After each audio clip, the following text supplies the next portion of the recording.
Welcome to Haunt Weekly.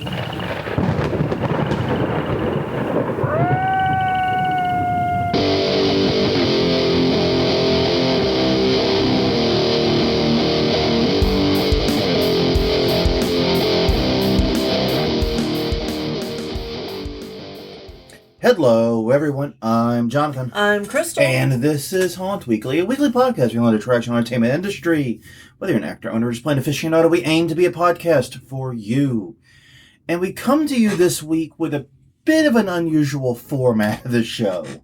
Yeah. The format tends to shift around this time of year a little bit. It does, and we're phoning this in a little bit, admittedly. Admittedly, our show notes are not as robust or as complete as usual because it is haunt season. Mm-hmm. And with haunt season, one of the things we do is we tend to talk more about our haunt and things we're doing and the haunts we're visiting, and less on the main course, so to speak. Yeah. So the title of this week's episode is Your Tips for First-Time Haunters. 2 weeks ago, we'll get into it in a minute, but we're getting your tips, your suggestions for first-time haunters, and going over some of the better ones, some of the great ones we had. It was a great thread. I think everyone there in that thread is worth doing, but we had to pick some. But yeah, we're also going to be, but that probably won't be until later in the episode than usual. So we got a lot to go through today, but please do take a minute and follow us at the places we exist. We're at hauntweekly.com or hauntweekly on Twitter, hauntweekly on Facebook, and youtube.com/hauntweekly is our YouTube channel. Great place to catch up on all the previous episodes. You can also find us wherever you get your podcasts from. It could be Apple Podcasts, Google Play, Stitcher, Spotify, Podbean, wherever. We don't discriminate. We want you to listen to us wherever you're comfortable. Mm-hmm. Okay, but on that note, as we mentioned with the fact we're actually covering a question of the week as this week's main topic, every week we do a question of the week, and because things got screwed with the news episode, last week's was something different. Yeah. Last week we asked, how ready is your haunt? And got a wide variety of answers on that one. Yeah, kind of expected. Yeah, Shane Helmstadler said, quote unquote, shit out of luck. He's got to put new brakes on his truck, and so he can haul stuff out in the woods. And that only covers a third of the haunts. Going to be a rough weekend, he said. Hopefully, his indoor haunts are bulletproof, he says. I agree. Yeah. All right. Jeremy Back said haunt was ready to open, but then it got COVID. He got COVID, yeah. COVID. So he hopes to start next Friday. That sucks. Which would be this Friday. Yes. Yes. Yes. Sean Finner, this is his first year as a director. He says he knows they're going to be as ready as they're going to be, but is still having at least one panic attack a day about it. Trust me, we know that feeling. Yep. I think the stress streams have definitely started in full for us. Yeah, my nightmares have started already. Yes. All right. All right. Isaac Schwaller. Yeah. Very prepared. Already open one weekend. Biggest problem is actors taking too many to-go snacks. Advice: GPS trackers on the snacks. Okay. No, don't do that. That's silly. Poison the snacks. No. Don't do that either. Yeah. I mean, I understand, and you got to remember something about actors, especially if you're having younger actors, like young teens or very like young adult actors. A lot of them, you don't know what their home situation is. Yeah. Those snacks could be keeping them from being hungry. Yeah. So. And you don't want hungry actors. Yeah. I mean, legitimately, that could be the case. I hear all the time, like with school lunches and so forth, you hear this. There's kids who, the only lunches they get are breakfast and lunch at school. Yeah, exactly. That's the only meals. Yeah. So, be gentle. I guess is what I'm saying. Be gentle, be kind, and be understanding. And finally, Halloween Haunted House said, the day comes, ready or not, opening ready, but they're never done detailing. Yeah, know that feeling. I mean, when is a haunt ready? Yeah. No, I mean, I used to sweat the detailing, like a lot when we first started. Like, nothing was ever as perfect as I wanted it to be. It was never right. I was never happy with it. And then we opened the door, the customers came in and they had a great time and they didn't notice any of the details anyway. Yeah. So I've kind of gotten over that a little bit. Yeah, and we're actually going to come back to this idea later in one of the piece of advice for new haunters. Because they kind of touches on this exact thing. Yeah, exactly. But dealing with actors. So yeah, I feel that a lot. I mean, no artist, we're all artists here. No artist feels their work is completed. In fact, who was the artist that would actually like kick in people's doors and fix paintings years after he sold them? Yeah.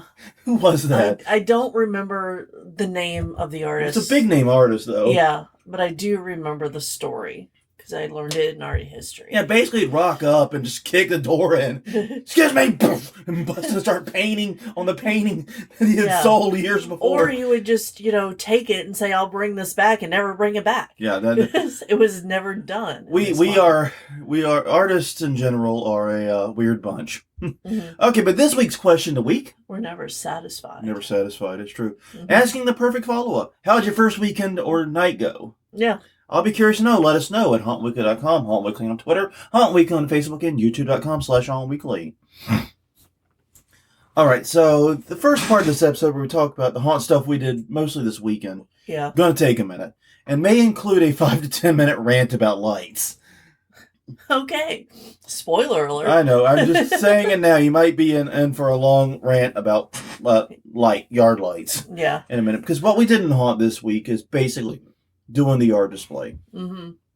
Yeah. And one thing I just realized as I was writing these notes earlier is, other than our skeletons, mm-hmm. every single thing that is in our yard is new to us this year. Yes. Literally. Yeah. We used a few of those yard stakes last year, but not in this capacity. We've made the switch from metal piping to PVC. Right. Which we'll get into that, and maybe we'll talk more about that in a minute, because that's a pretty interesting why we decided to do that. Yeah. And everything is brand new. New lights, mm-hmm. new ways of building things. We even stopped using the weed blocker. We've now got a more professional privacy screen. Right. Everything in the yard that's not a skeleton is new. Yeah. Literally. And that's pretty incredible. And it looks amazing. We've got some new skeletons too. So yeah. Not even all of those are new. Yeah, not even all of those are old. Yeah. But yeah, discuss the metal thing versus PVC. Many years ago, in fact, we mentioned on the podcast. Yeah. We bought a bunch of Big Lots greenhouses. Yeah, they were on like 90% off discount, so we got them for... We got all they would let us haul out of the store, basically. Yeah, we got like $20. We got like 3 or 4 of them. I don't remember how many we got, but we got a lot. And basically, these were Tinker Toys and metal poles and plastic connectors. Yes. Made out of 1/4-inch metal poles, we know. No, we know that. Yeah, more on that in a minute. But anyways... And we used them very successful for a number of years. Mm-hmm. The problem is those poles were not really designed for this use. Right. And between some of them getting stuck in the ground, I mean, they are obviously not high-quality metal. No, they're not. They're really thin. They were coated with, I'm sure, outdoor paint. But the problem is taking it down, putting up, you chip the paint. Well, not only that, but they were only coated on the outside. The inside was not coated. And so leaving it out open to the elements, water gets inside. And these poles, a lot of them have just corroded to the point they're literally falling apart in our hands. Yeah. And it was really frustrating because 2019, we were able to use them in the yard display. 2018, yeah, sorry. Yeah. We were able to use them pretty well. But in the 3 years since, they've just fallen to pieces. Mm-hmm. The corrosion has gotten way out of hand. More than half the poles are completely corroded. And we've been talking for a while about wanting to make the switch to PVC, so that's why last year when we did the yard display, we couldn't open the haunt, but we did a yard display, we experimented with PVC. Yeah. And honestly, we did not do a very good job of that last year. No. We didn't have all the connectors we needed. No. We didn't really know what we were doing. We were getting a feel for it. Yeah. But we got it. Got the right connectors. And this year, both the tunnel and the skeleton haunted house are made out of PVC, and both are bigger and better than have ever been. Yeah, they look great. So we've made the switch almost completely from the metal to the PVC, and I'm very, very happy about that because this is meant to be outdoors. This is meant to be in the ground. Yeah. It's meant to be wet because it's plumbing. Yeah, and the thing about it is the reason we haven't done it up until now, a lot of it was just money and time. Yeah. We don't have a lot of time to dedicate to the yard display most years, and we don't have a lot of money to dedicate to it. Mm-hmm. This year, with the haunt more or less done, and us financially being in a reasonable place at least, we're not getting rich by any stretch, but we're better than we've been in past years. Definitely. We had the money and we had the time to make this big jump, and I'm glad we did because everything looks amazing. We'll be sharing photos on Haunt Weekly Facebook page soon, I'm sure. Yeah. But that brings us to the other new thing. Mm-hmm. Lights. Yes. One of the long-running dreams we've had with the yard display is to be completely consistent with lights. Because our lights in our yard display historically have been, we get what we can when we can. Yeah. It's pretty much a hodgepodge. Oh, it has been. And like some of the things that we did try to go consistent, like the skull stake lights, we found Walgreens had them one year. They worked great. We bought a lot of them. But the problem is the skulls were too fragile, and taking them, putting them up, we just lost a lot of skulls. Yeah. And unfortunately, we couldn't get new ones. No. They don't make them anymore. Aren't anywhere. And every once in a while, they'll pop up on eBay, and they'll be at an insane price. Yeah, they're hide and eek. Hide and eek. Yeah, you can find them once in a while. Yeah. But it's not worth the price. So we're like, okay, completely standardize the lights. And part of that was we got on Amazon, and we got a shit ton of lights. Mm-hmm. I think we ended up getting a total of 12 strands of 100-foot light. So we bought about 1,200 feet of light. Yeah. Total. And 3 colors, purple, orange, and green. Mm-hmm. One of each. We bought about 400 each. And they are gorgeous lights. They are. I just want to say that right off the bat. They are fucking gorgeous lights. Yeah, beautiful, bright LEDs. And like one thing we were talking about is we have not put any lights on the house itself this year. No. And we're not going to, I don't think, for 3 reasons. One is we don't want to backlight this skeleton haunted house. Right. 2, I don't really know how visible that light will be given all of the other light that's there. All the other light and the fact that the skeleton haunted house is 7 foot tall. Yeah. And reason 3 is I don't want to get on the fucking ladder and you can't make me. That's the 3rd reason. But anyway, basically they're all consistent and they're really, really great, very beautiful, bright LEDs. It's lovely. I love it. I'm in love with it. But it sent me down a very dark rabbit hole on accident. To give you an idea, they came on a day that you were not here. I pulled them out, tested them, set the lights to be always on, because I was playing with them in the bathroom. I did what everyone does. Uh-huh. You take them to the darkest room you got, usually a bathroom, and test it. Did that. Cool. Went to go show Ellie, Ellie, because she was home, and plugged them in, and then I realized it was back in demo mode, because the first setting was demo mode. Which is stupid. Which is basically where it just rotates the other 8 settings on like basically a loop that takes about 1.5 minutes. Mm-hmm. And I'm like, that's weird. And then we started looking into it and trying to find, well, you found something like, you got to hold the button for 3 seconds or something like that. We tried a bunch of things. Nothing worked. It would not remember it.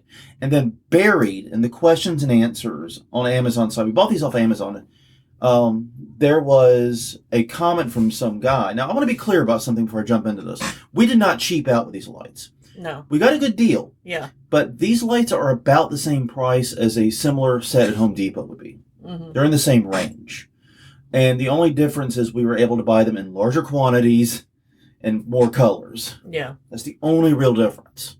So anyways, buried in the Q&A was a comment by a guy who said, due to the pandemic, the company that makes the LED controllers that each light has been shipping them without the memory chip, meaning they reset each time they power cycle. Yeah. Meaning you turn them off and turn them on again.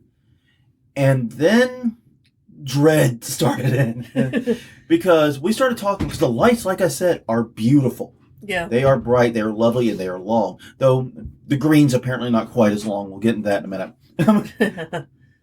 But anyways, so these LED controllers are stupid controllers. And there's 2 ways they could have solved this problem right off the bat, right? Yeah. Way 1 would be just make them dumb lights. Yeah. Okay, it's an LED controller, but really it's a transformer. It steps down the voltage and the amps so that, the LEDs can use them without, exploding. And that's what it does. Just plug in, plug out, easy. That'd have been fine. I would have accepted that. Or if they insisted on having all the features cycle through, make the default at least one of the settings. I would prefer always on, but at least make it a setting. Mm-hmm. You know what I mean? Because 7 out of the 8 settings are not bad. The only one that's bad is the stroby, blinky one that's super annoying, and I would not want in my yard ever, because I'm afraid some epileptic driver is going to plow into our house, or something. Anyway, they could have done either of those. They didn't. They made the default that stupid demo mode. Yeah. So then we started talking. Oh, we can just go out every night and change it. No, we can't. We're not going to be here every night, A. Right. And B, we will forget. Oh, yeah. That's why we don't buy things that you have to switch on for the yard, period. Yeah. Because we'll forget. If it can't be controlled through our timer, it's not happening. No. It's just not happening. I'm sorry. So that idea was tossed out. Then it's like, oh, can we just deal with it? Mm-hmm. No, not really. Not especially considering it would go into that strobe every minute and a half. Mm-hmm. And then it's like, well, what if we just left them on? Set them and left them on. And we really weighed that idea for a bit. But then we realized this is really bright. This is the brightest display we've ever had, hands down. Yeah. And I don't know if our neighbors are going to be as forgiving at 3 and 4 in the morning. And we really need the goodwill of our neighbors to make this work. So that was a non-starter. But then it was then I realized that, hey, that meant there's versions of this controller with a memory chip. Right. I just have to find them. And thus began the 2-hour rabbit hole that dominated my Friday morning. Mm-hmm. And this was rough.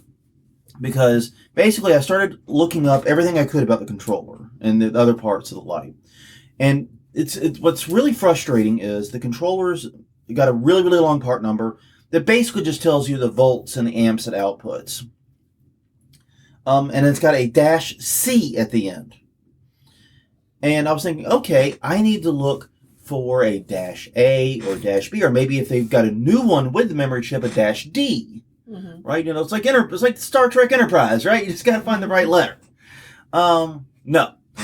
When they took the memory chip out, they didn't change the part number. That is such bullshit. Yes, it is. Oh my God. It is such bullshit. They did not change the part, even though it's already a letter incremented part number. Mm-hmm. Just go to the next letter, dudes. Mm-hmm. It's easy. They could have gone to the D, for dumb. Mm-hmm. And it would have been fine. But they didn't do that. They kept the same part number. And so now I'm searching for this part number and looking for memory. And then I found an Etsy listing. Had the part number, had everything right, and it mentioned in the description it had the memory chip. So I got excited. Mm-hmm. I solved it. They're like $10 each. We only need 3, one for each color, because they can string all these lights on one controller. This is going to be great. So I have to first get into my eBay. It was an eBay account, not Etsy. Sorry, eBay account. I have to get into my eBay account, because I hadn't been in eBay in like years, Mm-hmm. Get into eBay. Go to checkout. Have my credit card in my hand. And then the page with the shipping information comes up. The fastest shipping they could give me would have it here sometime between the 18th of October and November 2nd. Yeah, that's not going to work. So, and the slow shipping, it was like 26th of October through the 16th of November, the range, because apparently it was coming from China via carrier pigeon or some shit. I don't know. It was crazy. So I'm like, okay, that won't work. But no other listings of this part mention the memory chip one way or the other. So what I did, because as useless as the text was of this listing, they had really good photos. And so I blew up the photo as big as I could get on my monitor and held my unit up to it and tried to look for any difference. And this was after I tried to track down anyone else that might have it. And what I noticed is the same part number, same manufacturer, same everything. The only difference between the two is that the one with the memory chip had a fairly tiny M with a circle around it. And you could have easily dismissed it as like a trademark symbol or a copyright symbol or something like that, right? Mm-hmm. Easily overlooked. But they had it. And so then I popped back to the Amazon listings, because the Amazon had like 12 different listings for this part. Yeah. But none of them mentioned the memory chip, and I had no idea which to order, which not. And I found one where the photographs showed the M with a circle. Mm-hmm. And I took a gamble, and I bought them. Bought 3 of them. They arrived Sunday, and they worked. So we now have functioning LED lights after all that. But I'm so mad about this company, specifically the one that makes the controller, not necessarily the one that makes the lights, though they've earned my shit too.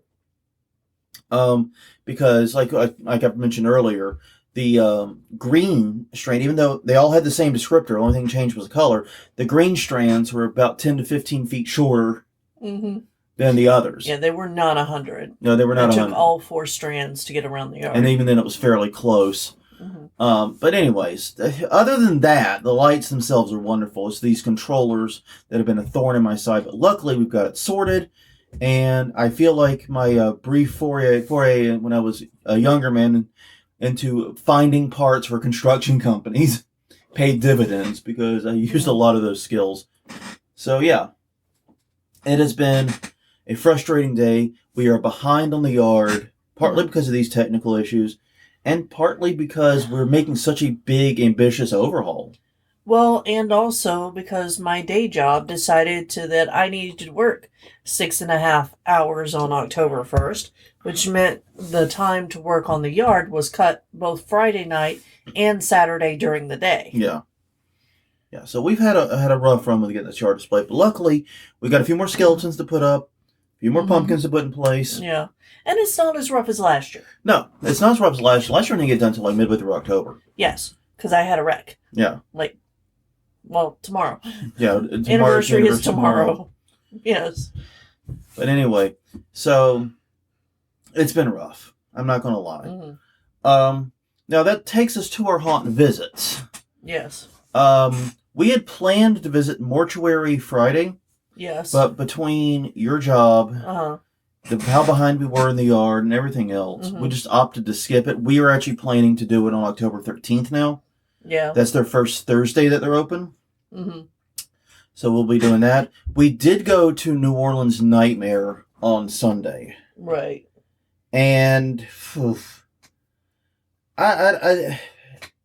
it was our first regular haunt visit. Mm-hmm. Like, in season, not a year-round haunt, and not as part of a conference. Right. First one we've done in 3 years. Yeah. 3 to 4 years. 3 seasons. 3 seasons. Yeah, this is we missed all of 2020 and 2021. Yeah. And, yeah, I don't know. The experience did not send me over the moon. I'm trying to parse my feelings still. Yeah. A little bit. Because, okay, we'll start at the beginning. We got there and got to the queue line. Mm-hmm. There were they were selling time tickets. Mm-hmm. And we rock up and they say, "Hey, what kind of tickets do you have?" I'm like, "We got 8 p.m. tickets." Mm-hmm. No, I meant general admission. I'm like, general admission, no, or fast pass, or no, we got general admission. Okay, then they made us go through a metal detector, which is a roll eye moment if I've ever had one. Oh yeah. Especially the way they handled it. I could have had a Glock in there, and no one would have known. No, I mean, because they had you hold your items above your head to go through, and we watched people going through later as we were waiting in line, and it was setting off all the zones all the time. Yeah. So whatever they were doing was not working. I don't know. I don't really know what the plan was with that. No. It was very confusing. And I don't think... And the other problem is, like, we listened to all these security concerns from... Like, people have been writing us regularly. Now, I think we're up to, like, 5 people now who've written us about security concerns at their haunt. Mm-hmm. And they've all been saying the same thing. It's people throwing hands. It's people getting in fights. It's not knives, not... Hey, I'm happy people aren't getting stabbed and shot regularly. Yeah, no shit. That's good. Yeah. But the security problem is people throwing hands. Mm-hmm.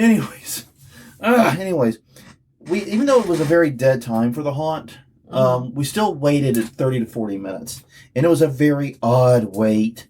Yeah. Because there were no queue line actors. No. There was... No one in costume out there at all. No. There was music playing. And it was heavy metal. I mean, it's good music. Music I like, personally. Yeah. There were the horror trivia on the big screen instead of the horror clips that they used to show. Yeah, they used to show, like, public domain horror clips. Yeah. A lot of Night of the Living Dead was featured. Mm-hmm. Yeah, they had a horror trivia, which ranged from breathtakingly easy to, why the fuck would I know that? Even if I am a horror fan. Yeah. Like, one of my favorite question was, how many days was the Blair Witch Project shot in? Yeah. And the answer is 8, which is interesting, I admit, but, like, why the fuck would I know that off the top of my head? Yeah. And then, maybe it's... I don't think I ever saw the original. So I wouldn't know anyway. Yeah, it's just, anyway. Maybe it's in there. But it was just rough because we're sitting out there for so long. And because they're putting such large space between groups and they're not bunching groups together, Like, we were behind another group of 2. Mm-hmm. I would have happily gone through with them. Yeah. They seem like nice people. Yeah. And then we could have had a group of 4, and that would have reduced the time for people behind us. They weren't doing that, and I think I honestly believe it was because they were trying to ensure groups wouldn't bunch into one another, and since they had a shorter line, they felt they could do this. Yeah. And they're not wrong. No. They're not wrong, but the issue is there was no one doing queue line entertainment, and the energy of that crowd, people would show up bouncing all around, getting all enthusiastic, and by the time they got up front, they were tired. Yeah. Yeah, it wasn't just us who had been out for hours. But I did notice that the line basically was structured so that they could get the number of tickets bought through in the 1 hour. Yeah. And they were spaced out that way. And I'm pretty sure it's exactly what they were trying to do. Yeah. So just know, if you go to New Orleans Nightmare, I guess, that no matter how quiet it is or how dead it is, expect a 30 to 40 minute wait. Yeah. And I don't know. I still find that to be a little weird. And if I were more of a cynic, I'd be like, they're just trying to sell Fast Pass. But I don't think that's it for the answer. No, I don't think that's it. I think that they were trying to give everyone control the... Yeah, and I'll say this. If the goal was to prevent us from running into a group, either in front or behind us, despite the fact we were old curmudgeons who had been working in the yard all day and moving like frozen molasses. I know. We got told to hurry up a couple times. Even though we were those people... we didn't have anyone run into us before. We didn't run into a group, and no one ran into us. No. So we made it through just as a twosome. But yeah, inside the haunt, I was worried because I've been hearing a lot about quote-unquote labor shortages and all that still. They had a lot of actors. Yeah. And the 2 recommendations I would make there, 2 notes I would give, one is the actors were weirdly spaced. They were. There were sections where there was no one, and there obviously were places for people. And then there were other rooms and other areas where you got 3 actors literally tripping over each other to scare us. Yeah. Yeah, that was very odd, and I'm not sure what that choice was about, and I'm not sure that maybe the actors were in somebody else's zone hanging out and was like, oh shit, there's somebody here. Yeah. There was always someone coming in 2 minutes. So that's one of the good things about doing that kind of stuff. Right. Is that you should just know 2 minutes another group is coming. Yeah. It was what made it. And the other thing that I would say is, and Japes, if you're listening to this, you may want to cover your ears and la la la la la la for a bit, because we heard "Get out," "Fresh meat," "What are you doing here?" And boo. A boo. Literal boo. Literal boo. The thing is, like, the actors have great timing. They have timing. They have the energy. Yeah. They don't have the direction. Yeah. There's a need for just not even that much direction. And not all of them. No. Well, I mean, you get any actor group large enough, you're going to have... Yeah. Yeah, because, I mean... And those are things like, nails on a chalkboard when you're going through a haunt. If you work in haunts, you know that as soon as you hear that, it's like, no, painful. Like Jonathan Spots. Yeah. Sorry. No, but I mean, I remember thinking at one point that, goddamn, we can generate electricity from Japes turning over in his grave, and he's not even dead yet. Yeah. Yes, if you're an actor manager in the area, you may want to reach out, because they need some help. And like I said, I don't think they need a lot. They just need to learn the things to not say. Yeah. And that is something you can teach. It is. The timing, the energy, you can't teach that. They got that. I think they're fine there. Yeah, exactly. They definitely have that. The sets were fine. For me, the experience was... It gave me exactly what I expected and not much else. I think my problem... Maybe just a little bit less. My problem is I was going in really excited, really energetic. And one of the things I was really hoping for was, since we hadn't been in 3 years, I was really hoping that we would get some kind of feel of what makes New Orleans Nightmare. Yes, instead of House of Shock.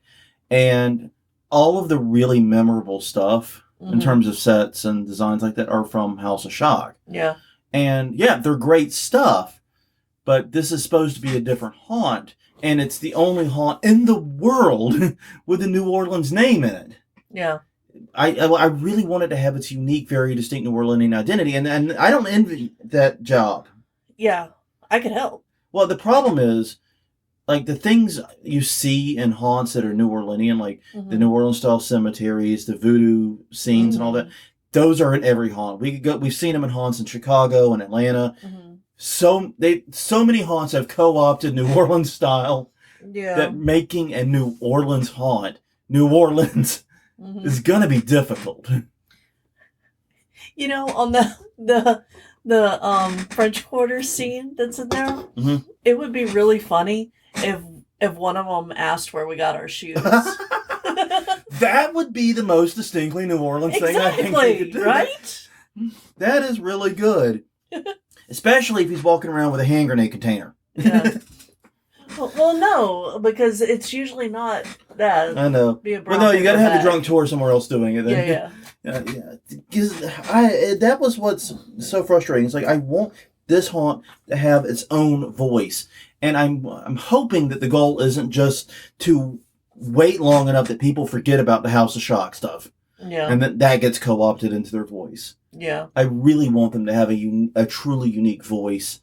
And I did not get that feeling going through. And I haven't been to other 13th floor haunts. Yeah. But I have a sneaking suspicion that they promise and don't want to take away what's considered the soul of the original haunt that they take over. But they want to change it enough so it's their own. And in doing so, they lose both. Yeah, I think you hit it about right there. Because the other thing that was kind of frustrating was on their site and in their marketing, they advertised 3 distinct attractions. I recognized the circus-themed one.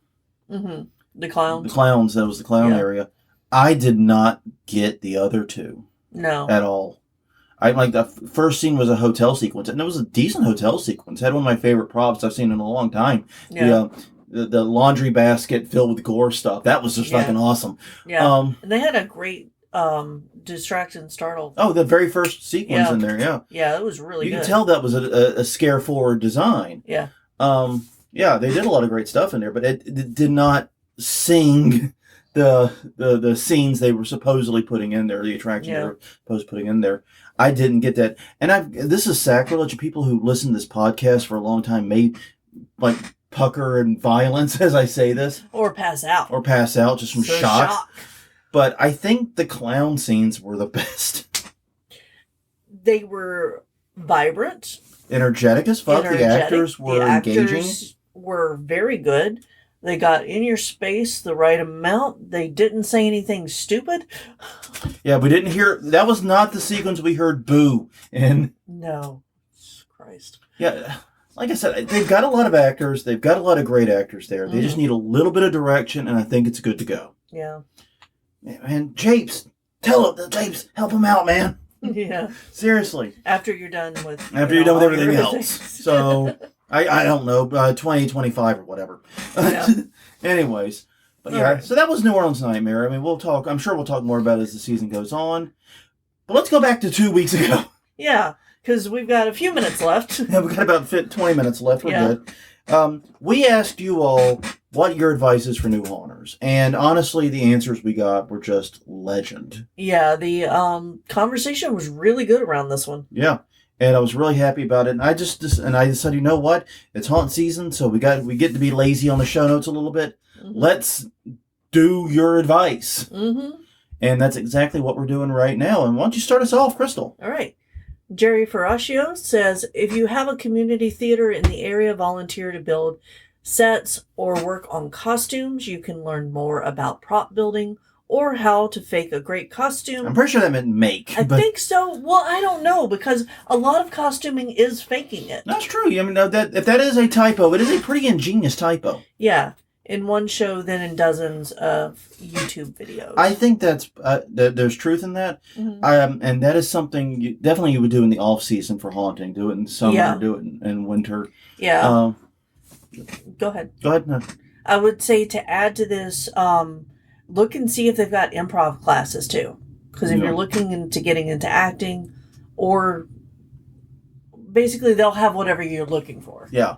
Yeah. And that's the thing. You can get a lot of the skills that make you a good haunter Yeah. and other things. And I agree, a community theater is a great idea, Mhm. especially if you volunteer for set build and costume design. But also, like you said, improv classes Mhm. and even just acting classes in general Yeah. can help. So yeah, Sam Farrell said, don't be afraid to alter your scare if the one you've been assigned isn't working. Basically, as a haunt manager, as a haunt owner rather, he said, like, yes, I have more general experience than you. I definitely know more about haunting broadly, but that doesn't mean I know that space better than you. Right. And if it's falling flat, then yeah, try something old, try something new, mix it up, do things within reason. Of course, he has to put the parens within reason. And see what works. And I agree with that, but I also think his key point here was communicate what you're doing with your zone manager. Exactly. Don't go off the rails. Just work with people and, ask other people if there's a little bit of downtime. Try out the new scare with one of your people that's in your zone. Yeah. And see what they think of it. One of the great things to do with other actors is actually have them come into the scene and see if they can see you. Yeah. Because you may think you have a great hiding spot. Your hiding spot might actually suck. Yeah. Or you might think your hiding spot sucks, but it's really good. So, yeah, it's hard to know the line of sight that other people have on you without that. So that's a great thing you can do with other actors in your zone as you mix things up. Right. All right, Sean Fenner. Never stop learning and focus on character development. With good character development, everything else falls into place.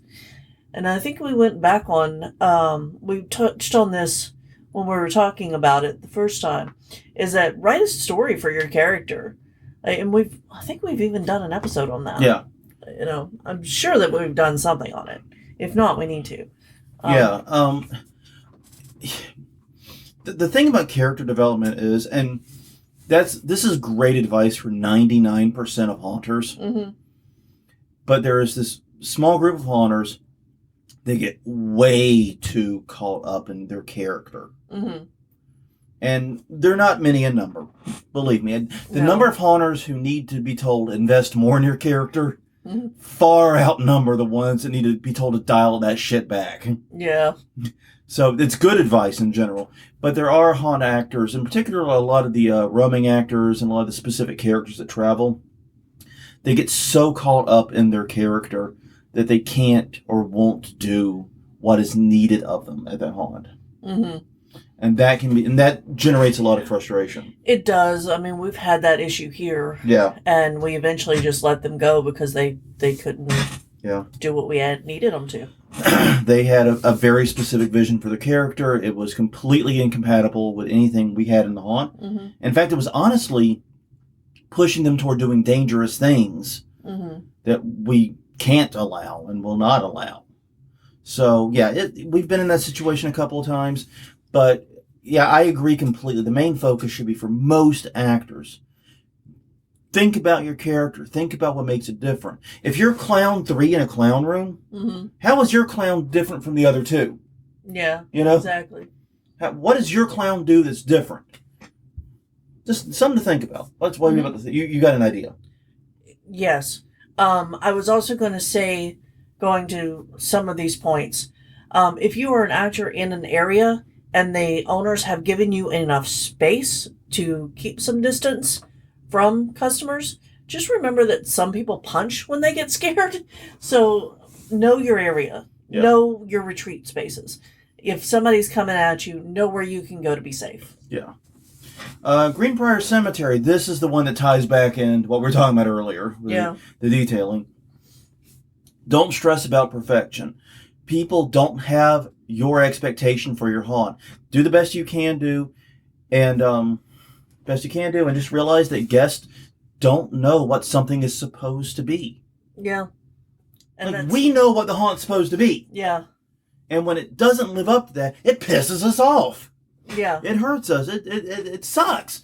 But They don't know that. Yeah. In their eyes, everything's exactly how it should be. Mm-hmm. You may know that wall was supposed to have more detailing. You may know your costume character was supposed to have a different top or a different hat or whatever. Yeah. They don't know that. Nope. They haven't the foggiest. Mm-mm. They just wandered in, quite literally. Yeah. They don't know. So yeah, I love that idea of and we have a saying around here that perfect is the enemy of good. Mm-hmm. Focus on being good. Yeah. Don't focus on being perfect. Right. You will save so much time and do such a better show. And it's also, and this, I'm going to speak to the builders and designers for a minute, because this also applies to you. Yeah. Because whenever I was designing rooms in the very first seasons, I would spend hours out there putting all of these details in, and it never looked right. It never matched what was in my head, especially if I let other people help me.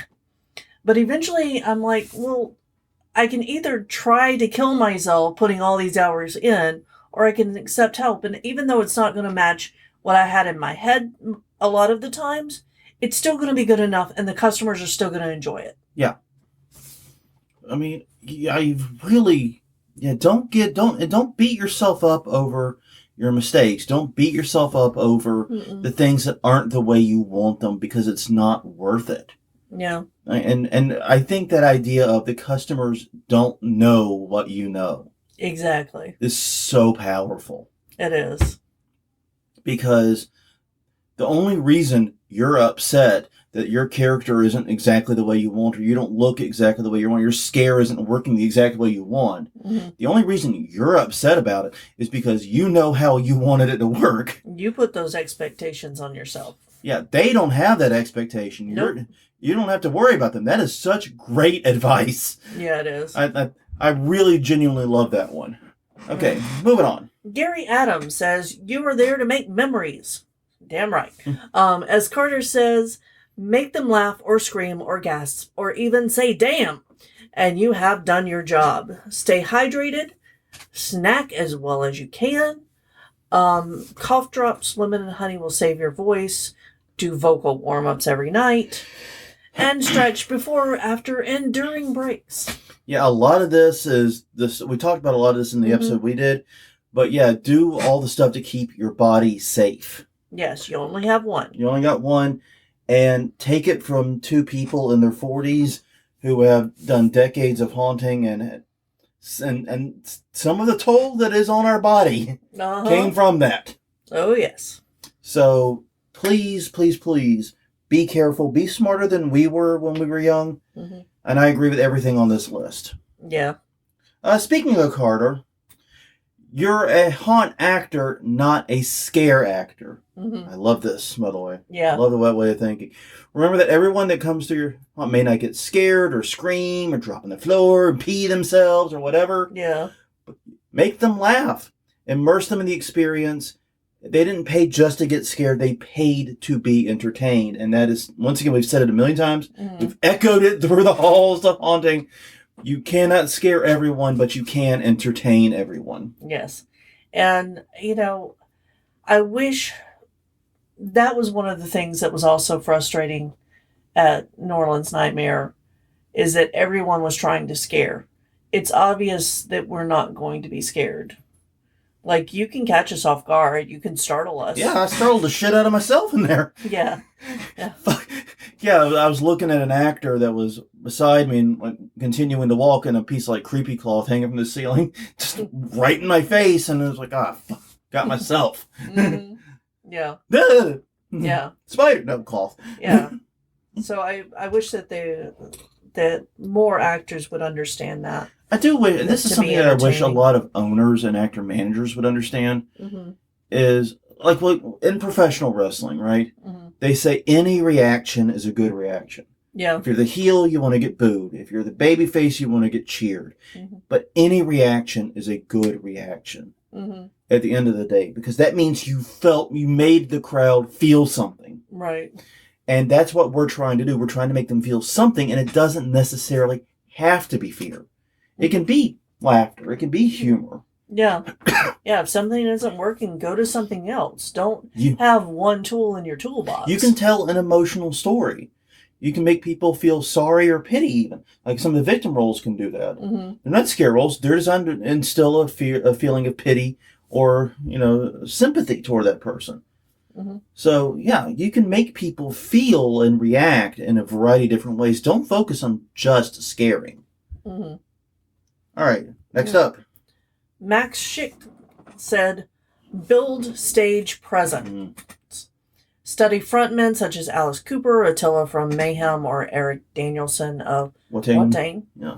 Watch live concert footage, Broadway theater productions, and take note of what makes those people or characters stand out. Haunted houses and the stage are basically the same thing, just set up differently. And I agree with all this. This is great stuff. Yes, and also watch wrestling for the same reasons. Yeah, when we've actually did a whole episode on why you should watch professional wrestling if you're a haunter. Yeah. I think that because you'll learn how to sell if you're playing a victim role. Because a lot of selling a non-injury is harder to do than people think. Yeah, it's more than help me. Yeah. Yeah, selling an injury, selling being hurt is tougher than people think. So watch professional wrestling, but also the same thing. You can see the presence of people. Mm-hmm. I mean, and honestly, like professional wrestling right now, we're watching AEW a lot. So I would say watch Chris Jericho. Yeah. He's someone who doesn't look like he should be getting that much of attention, but when he's out there, you can't take your fucking eyes off of him. Yeah. He really does get you and draw you in. Yes, he does, and I think it's good. Before we get to the very last one on the list, I want to give a quick shout out to Haunter's Toolbox. They just put together a book on scare acting volume 1 on how to get started as a scare actor. So you can check them out. I'll put a link to it in the show notes when the time comes. Okay. And one time comes like in 10 minutes. Yeah, I know. But yeah, but getting back to Max's thing real fast, I really think that you need to watch these things and see who you notice and see why you notice them. Yeah, and especially pay attention to the people who steal the scenes. Yeah, because they are there. Yeah, and you'll find oftentimes your scene stealers come from what seems to be behind the scenes almost. They're not meant to be the center, but something about their presence seems to draw you to it. And a lot of times it's how they talk, a lot of times it's how they move, a lot of times it's just how they look and how they dress. So it gives you a lot of tools you can to be that center of attention. And trust me, it'll make you a lot more difficult to ignore in a haunted attraction. All right, and our last one. Had to include it. Yeah, I know. Pete Blackwell said one word. Don't. Yeah. I understand that attitude. I do too. But the heart wants what the heart wants, man. Exactly. And yeah, I mean, I was just talking a few seconds ago and bitching about how I'm pretty sure some of my injuries were haunt related. In fact, throwing my back out last year. What was I doing when I threw the back out? I was getting Halloween supplies for the yard for the trick or treating. Exactly. Yeah. I mean, I know a lot of my injuries and a lot of my aches and pains, especially my knees and my back, are either caused by or greatly aggravated by haunting. And I never really did anything like sliding or anything super physical. Like I see, like when we were at New Orleans Nightmare, there was this one girl who started out on like a 3-foot table and just jumped off and landed on her feet. Yeah. And I went, oh, my knees. I nearly fell to the floor because my knees hurt watching her do that. Yeah. I mean, yeah, she was a tiny thing, but still, man, Jesus. And young. Yeah. But the thing is that it adds up over the years. Yeah, because you're doing that not once for me and Crystal. You're doing that hundreds of times a night. Right. And those types of things will add up. And so what I would say is do it, have fun with it, but make sure you're not filling out. Well, wrestlers have something they refer to as a bump card, which is basically they say that they can only take so many bumps, so many impacts before their career's done, before their body's done. Mm-hmm. Don't fill out your bump card haunting. Yeah. Don't do that. That's fair. Don't fill out your bump card, and stuff like that will fill out your bump card super fast, especially if you're not athletically trained and not someone like that gymnast that used to be at 13th Gate. I don't know. The ballet dancer. Ballet dancer. It was a ballet dancer. Not gym. Yeah, he's fine. Yeah, he has training on how to move like that. He's fine. He's fine. Trust me, he's fine. But like me, if I even attempted some of the stuff he did, I would be dead inside of a few minutes because my knees, I'm pretty sure, would just shoot outside of my body. Yeah. But don't fill out your bump card. Don't put repetitive stress on you. And if something is starting to hurt or starting to make you stiff, stop doing it. Don't try to power through it. Don't try to be tough. No. Just do something else. Do something else, man. And hey, variety's the spice of life. Mix it up. Mm-hmm. So yeah, I understand why Pete says that. May not be the worst advice on the list either. It's not. It's actually probably very, very sound advice. I mean, we would be, yeah. But you're never going to stop the haunty kids from haunting. Nope. That is not possible. Well, on that note, everyone, I think we're done. I want to say thank you all for putting up with us and listening to the extended light rant. It's been a week. It has. It has been a week. But you know what? The yard display kicks ass, and when we get it fully finished, we'll be putting photos up at facebook.com/hauntweekly. But you can also find us at other places, including hauntweekly.com or hauntweekly on Twitter. youtube.com/hauntweekly is our YouTube channel. You can also catch us wherever you get your podcast at. Mm-hmm. But until next time, I'm Jonathan. I'm Crystal. And we'll see you all next week if we're not dead from exhaustion by that point. But we might be recording the next one from the road. Maybe. Ooh. Well, stay tuned. The mystery continues.